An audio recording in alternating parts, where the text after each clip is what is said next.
జిన్నారం మండలంలోని కొడగంచి గ్రామంలో ఆదినారాయణ స్వామి జాతర మహోత్సవంలో పాల్గొన్న మైనపల్లి హనుమంతరావు సంగారెడ్డి జిల్లా జిన్నారం మండలం కొడగంచి గ్రామంలోని శ్రీ ఆదినారాయణ స్వామి జాతర మహోత్సవంలో కాంగ్రెస్ పార్టీ జిన్నారం మండల అధ్యక్షుడు వడ్డే కృష్ణ ఆధ్వర్యంలో పాల్గొన్న కాంగ్రెస్ రాష్ట్ర నాయకులు మైనపల్లి హనుమంతరావు ఈ సందర్భంగా ఆయన మాట్లాడుతూ ఆదినారాయణ స్వామిని దర్శించుకోవడం అదృష్టంగా భావిస్తున్నానని ఈ దేవస్థానానికి రావడం ఇదే మొట్టమొదటిసారి అని ఈ తెలంగాణ ఆంధ్రప్రదేశ్ రాష్ట్ర ప్రజలందరూ సుఖ సంతోషాలతో ఉండాలని స్వామివారిని కోరుకున్నామన్నారు। ఈ రోజు కొడకంచ గ్రామంలో ఆదినారాయణ స్వామి దర్శనం చేసుకోవడం అదృష్టంగా భావిస్తా ఉన్నాను।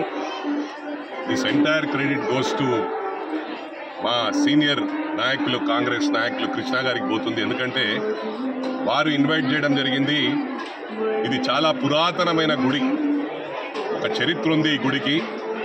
మరి కానీ మొట్టమొదటిసారి నేను దర్శించుకున్నాను। తప్పకుండా అందరికి కూడా మంచి జరగాలి, తెలంగాణ రాష్ట్ర ప్రజలకు అదేవిధంగా ఆంధ్ర రాష్ట్ర రెండు తెలుగు రాష్ట్రాల ప్రజలకు అన్ని మంచి జరగాలని చెప్పి దేవుని కోరుకున్నాను। మరి అదేవిధంగా కృష్ణ గారికి కూడా 100కి 100 రూపాయలు మంచి జరుగుతుంది, ఎందుకంటే వారు నాకు అవకాశం ఇచ్చాడు దర్శించుకోవడానికి। Thank you very much.